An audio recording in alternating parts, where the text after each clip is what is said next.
Hey, good evening, guys. How's it going? Good What's evening. up? Good. Hey, We have a very special guest joining us tonight, and the reason is there has been so much interest around the aftermarket add-on using comma and open pilot to get more advanced autonomy driving features out of the Gen 1 Rivian. So I'd like to introduce Gerry, or Gerry, if you want to kind of introduce yourself, that'd be awesome. hey, I'm Gerry. Yeah, I am in Texas, up in the DFW area. I have been in the Rivian scene for a little over 2 years now. Picked up my Gen 1 R1T in February of 2023. So yeah, let's. In fact, I'm going to take this opportunity to just say I may get salty in this discussion, but I want to say I love Rivian as a company. I love the ethos, I love the brand, and I love my truck. There's just one thing I've been a little bit disappointed about. So Yeah, well, you know what? Hey, we all get salty from time to time, and I feel like, give Rivian credit where credit is due, for sure. but we don't hesitate to hold back when we have strong feelings on things, so you'll fit right in. All right. And for everybody here that after this conversation wants to take a closer look, Gerry's actually done some great videos on his own YouTube channel. It's called the Electric Valentines, right? That's correct. Okay, so who knows? Maybe we'll even be able to get Jimmy to drop a link in the description. Working that right now. All right. But yeah, so I'm trying to think of the best place to start. But so Gerry, go ahead and give us your perspective on Rivian's autonomy capabilities, and then start wherever you want on the comma stuff, because I know that you stay up to date on all the latest and greatest, and you've been Absolutely. running it for a while. Yes, and in So, fact, I do have some exciting stuff to announce tonight. oh, But yeah, awesome. let's go all the way back to the beginning, right? When we were buying our trucks or SUVs or what have you, the R1T or R1S. Um, a lot of the stuff has kind of quietly gone away. You can still find stuff on the Wayback Machine, but Rivian did market Driver Plus as a hands-free system for quite a while. And you know, that was one of the things I was excited about. So my wife, as I've talked about before, she's got a Tesla Model Y.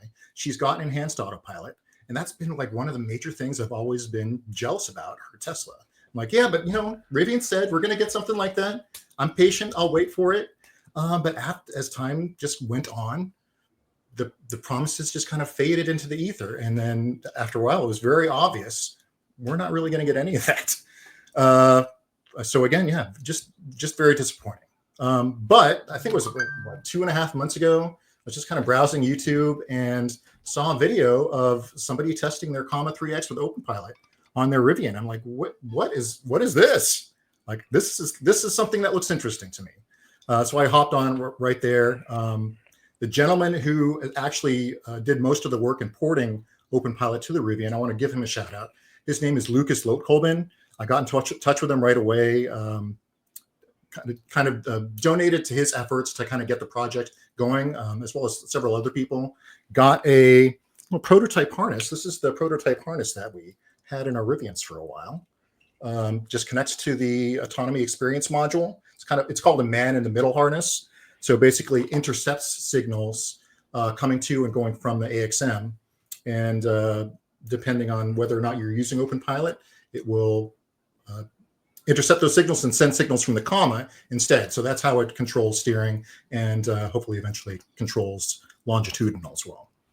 Yep. And on that note, I know that this has been a common question. So people are like, okay, so if I installed the comma, would I be able to use just the regular Rivian capabilities? Right. And So that has been the way it's been working so far. We've had to use Rivian's own dynamic cruise control for the acceleration and braking for the throttle control, basically, whereas OpenPilot will control the steering. So that's been, I guess, I would say the optimum experience. When we first started testing Open Pilot, we did have it so that. So let me rewind a little bit. The issue is Rivian doesn't do things like most auto manufacturers. So if anybody knows a little bit about how the Comma 3X connects with most other vehicles, it's a super easy install. Basically, you just connect the cable up in the driver assistance camera, which is usually on the windshield. We've got that too. But when we tried that, or when Lucas tried that, he wasn't really getting any signals other than object identification.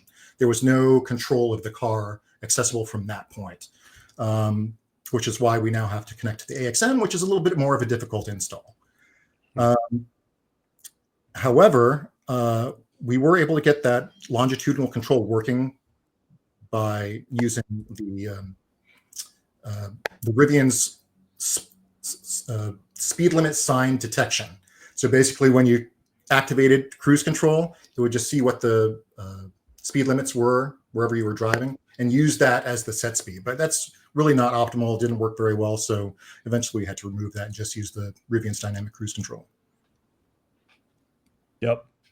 So, but I mean, for the people that are worried if they install a comma that all their Rivian stuff is gone, that's not the case though. So no, if you're not actively using Open Pilot, then it defaults to Rivian's built-in capabilities and behavior, right? Absolutely. There's a setting within Open Pilot on the common device. You can just say deactivate Open Pilot and you'll just be working as stock. Driver Plus will work just as normal.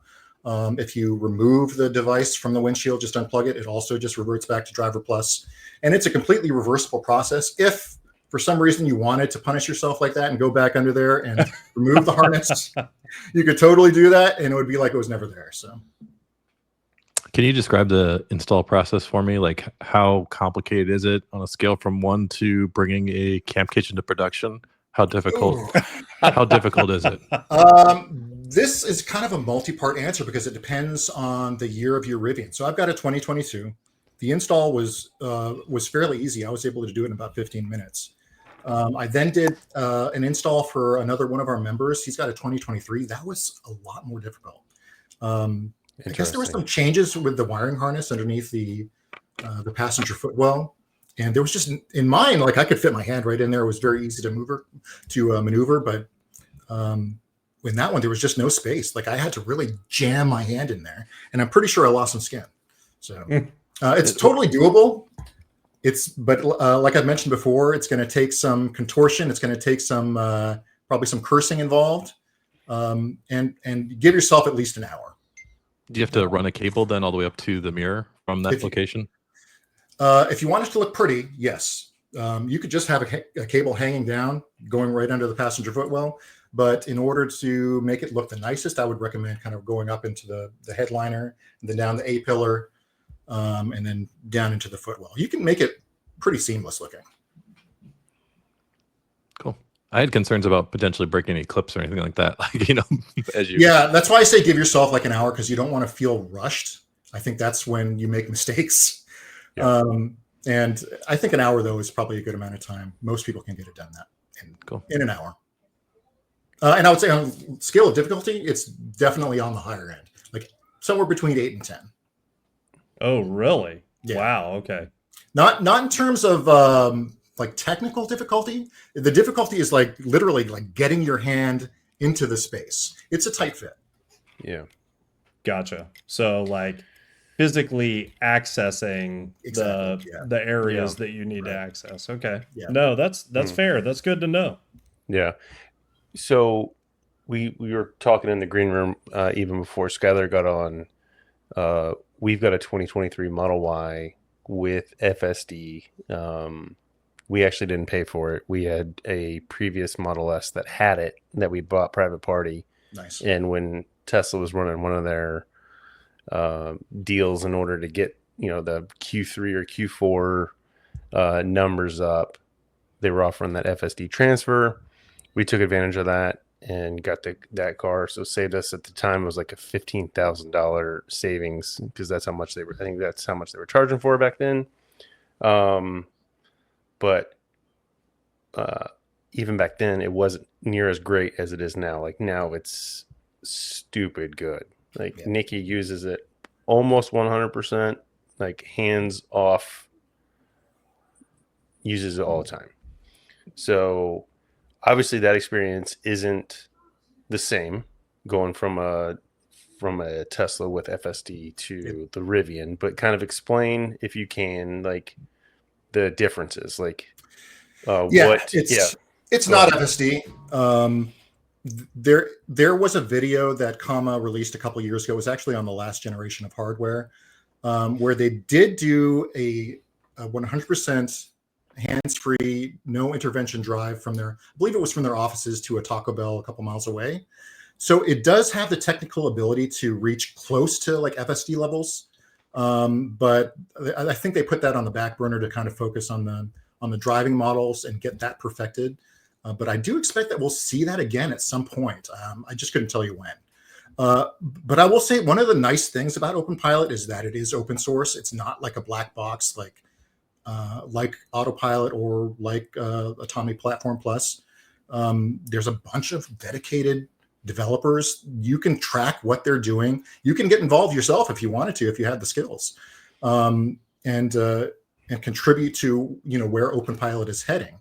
But to answer your question, I think in terms of similarity, it's closer to, I would say, enhanced Autopilot, at least in the form it is in now. So definitely level 2. You definitely have to be engaged and ready to take over. But what's nice is that it works, like literally it works on any road. It's hands-free. It'll nag you if your eyes kind of drift off, but it's not annoyingly nagging you. It's not like Driver Plus asking you to touch the wheel every 2 minutes, or even like Autopilot asking you to nudge it. It'll just tell you to pay attention, I think twice. And then on the third time, it'll give you a little audible alert and then tell you to keep your eyes on the road. But it's extremely. Will it change lanes and take exits yet, or is that coming soon? It'll change lanes. It requires you to nudge the wheel to initiate the lane change. Again, it does technically have the ability to do automatic lane changes, but it requires access to the blind spot radar in order to do that, because obviously it doesn't know if there's somebody in the blind spot. So it requires you to initiate the change just to be safe. In the future, hopefully we get that ability to do the just totally automatic lane change. So do they think, they being the development community of working on the Rivian project, do they think they're going to be able to access those like repeater cameras or, sorry, don't have repeaters, mirror cameras? I guess are on the fender camera, and then mirrors and so forth to potentially check the blind spot? Or what's kind of plan there? They're not ever going to be able to access the cameras. They will be able to access the blind spot radar. So, just the little indicator that tells you there is a vehicle in that spot. And in fact, maybe this is a good time to make that announcement. One of the issues we've been having, especially in terms of getting access to OpenPilot longitudinal, is that we have not been able to find the signals from the steering wheel button presses. So, controlling your whatever speed you want to get to. This has to do with just the way that Rivian handles their CAN bus system. And a lot of other cars, it's just all on one bus. You can get all the signals you want. With Rivian, and Tesla does the same thing. It's just I think there's like 4 or 5 different buses. You have to try to find what signal is going into what bus. It's really been kind of a mystery.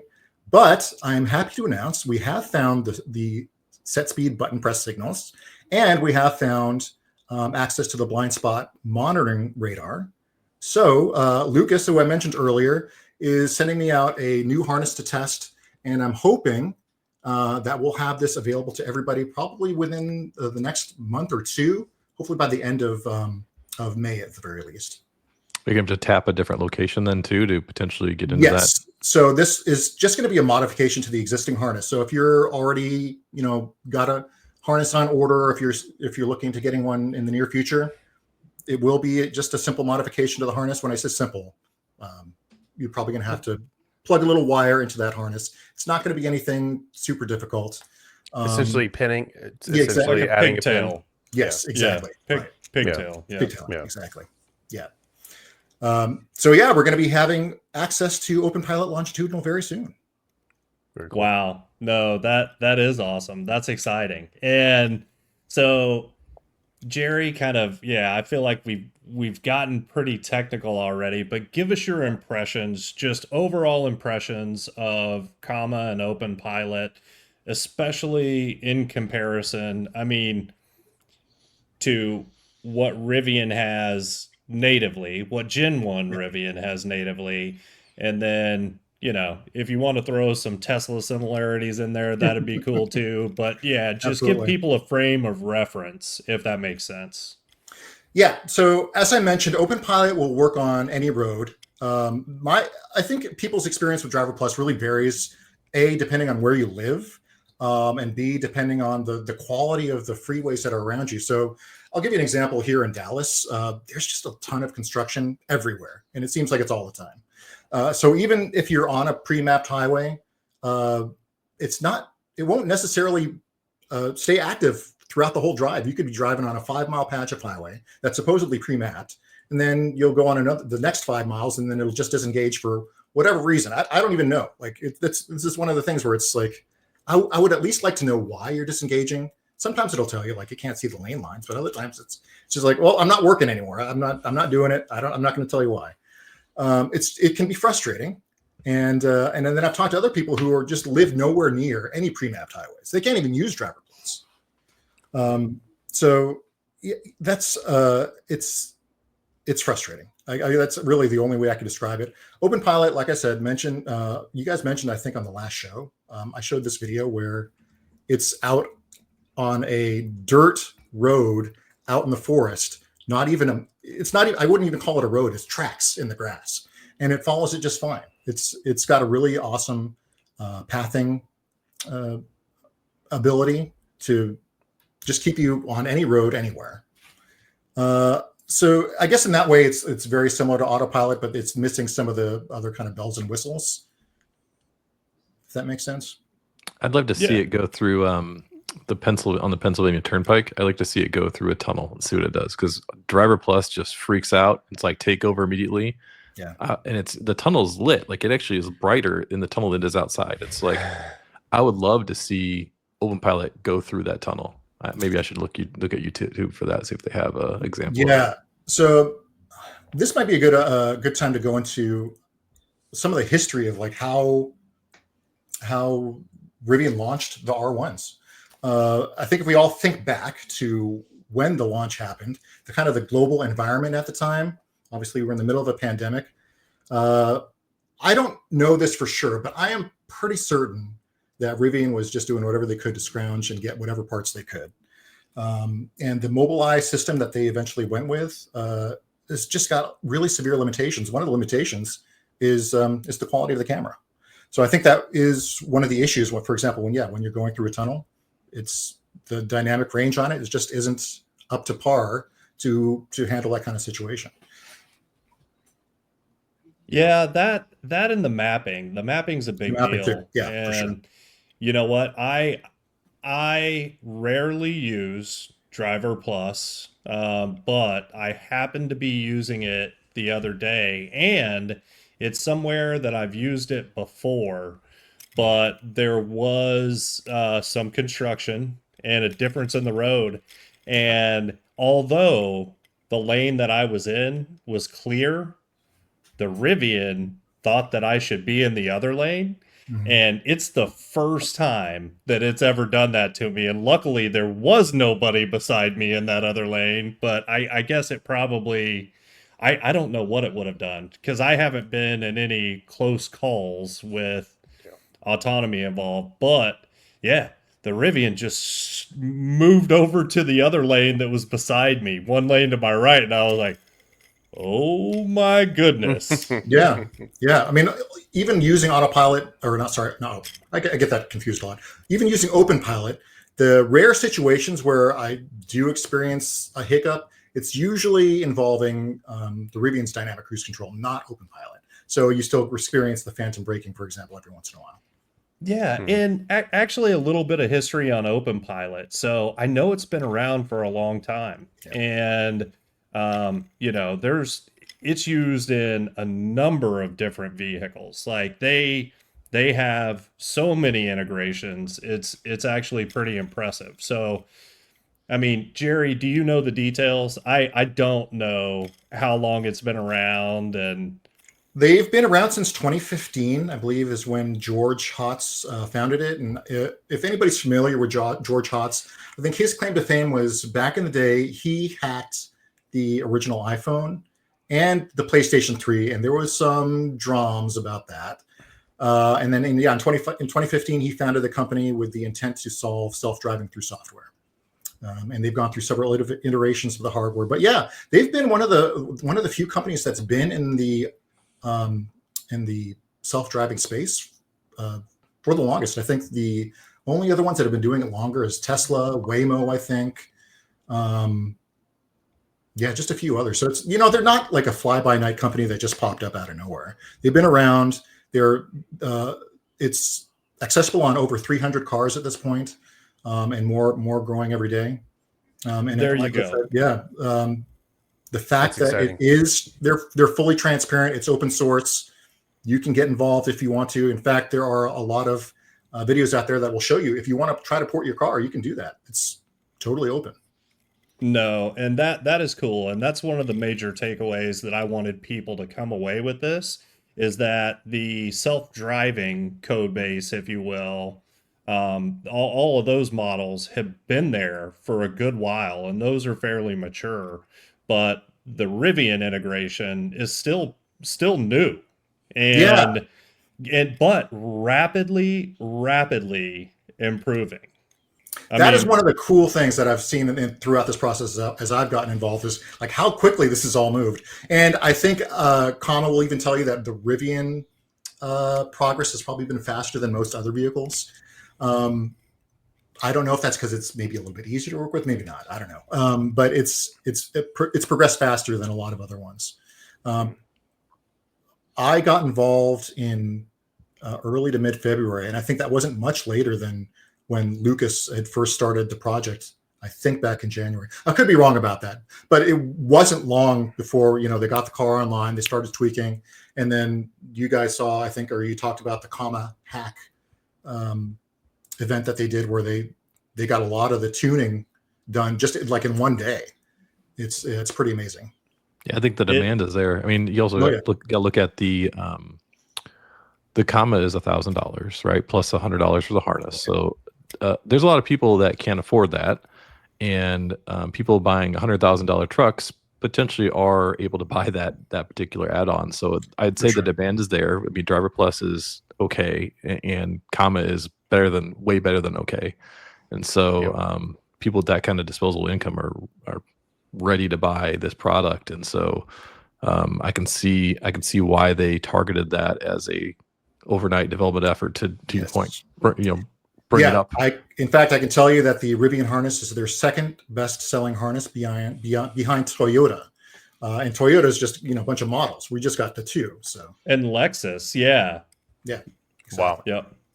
That's No, amazing. that is impressive, and it's still like it's months. The Rivian integration is months old, and it's already come a long way. So, Gerry, I want to get your opinion on this. So, one of the other things that I've heard is Driver Plus. I've never been real happy with the lane centering and the smoothness of the steering and how well it kind of stays in the lane, if you will.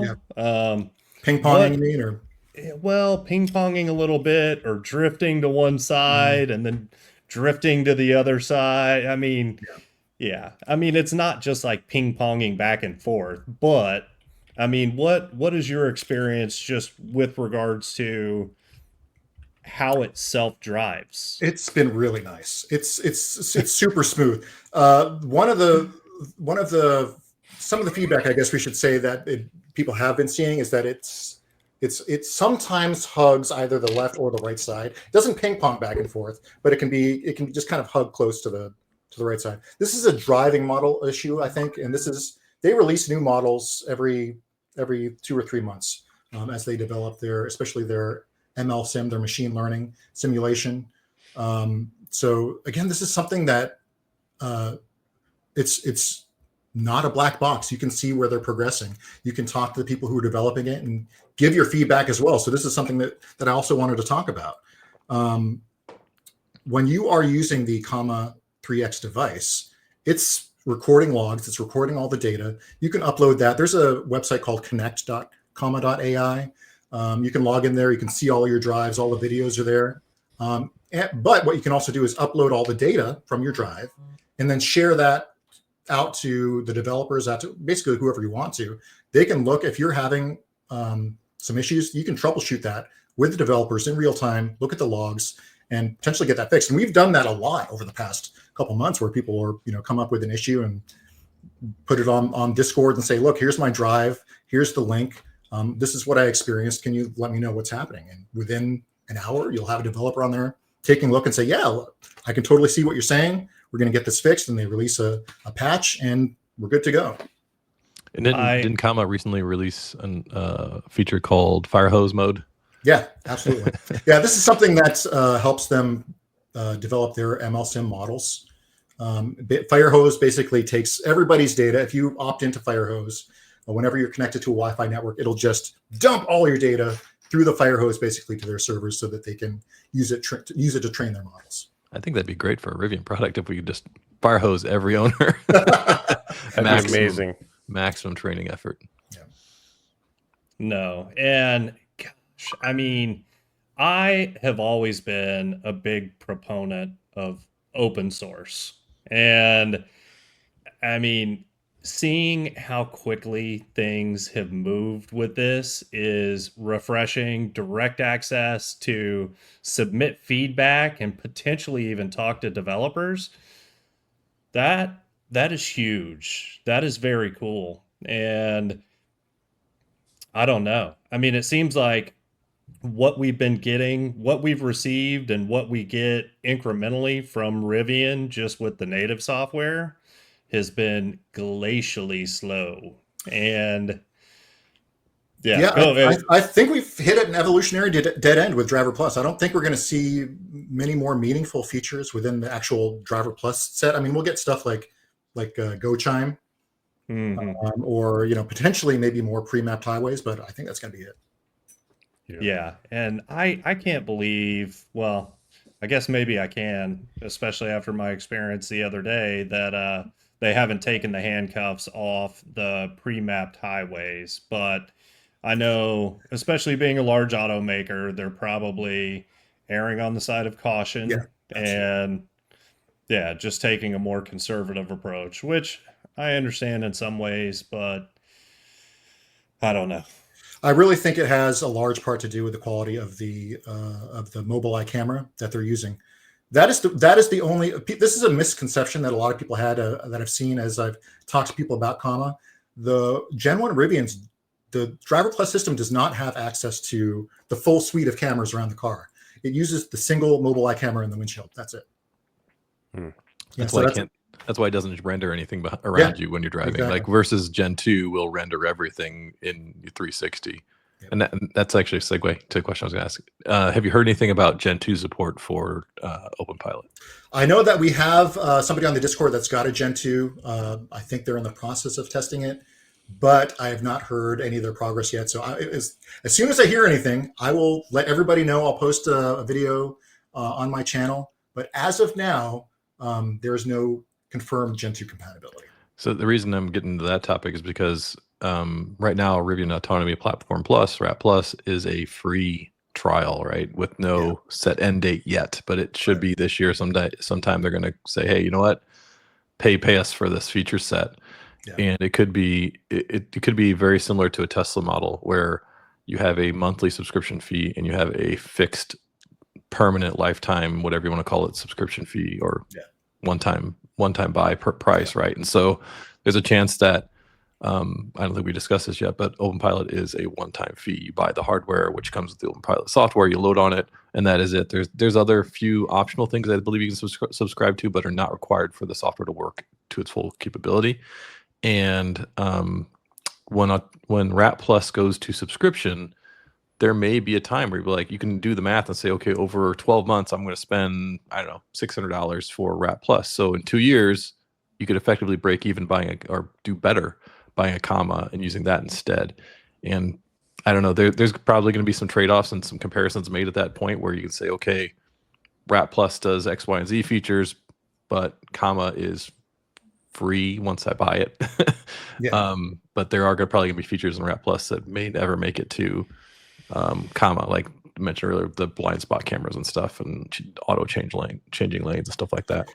Yeah, with the tech stack that Rivian's got going with the Gen 2, I think there's definitely opportunities for them to far surpass what the comma is ever going to be able to do, because it is just using the cameras that are built into the device. And it's other than the radars that it can have access to, that's really all it's going to have. So you're never going to see, as far as I know, look, I could be proven wrong about this someday, but I don't think you're ever going to see stuff like self-parking or things like that using the comma 3X. Does comma tap into any cameras, any vehicles? Or No. Okay. Yeah. It just uses, it does have 3 cameras on the device itself. It's got 2 forward-facing cameras, one kind of wide angle, and then one kind of telescopic to look far down the road. And then it has a driver-facing monitoring camera. Cool. Which actually also can patch together for like a 360 view, which does give it the ability to do like left and right-hand turns at an intersection. So it can see, traffic to the left and right. Wow. Cool. No, that's pretty cool. And I know people are going to have a lot of questions. So for everybody that has questions, put them in the comments. And I don't know, maybe we can we're about to hop over to our live stream now, but maybe we can have a special kind of live Q&A with Gerry as well on an upcoming live stream. Absolutely. Happy to do it. Sweet. Rock on. Appreciate the time, buddy. No problem. Yeah, thanks. Yeah, it's been Thanks fun. for joining. All right. Jimmy, are you going to get one? We'll see. All We'll right. see. We'll see.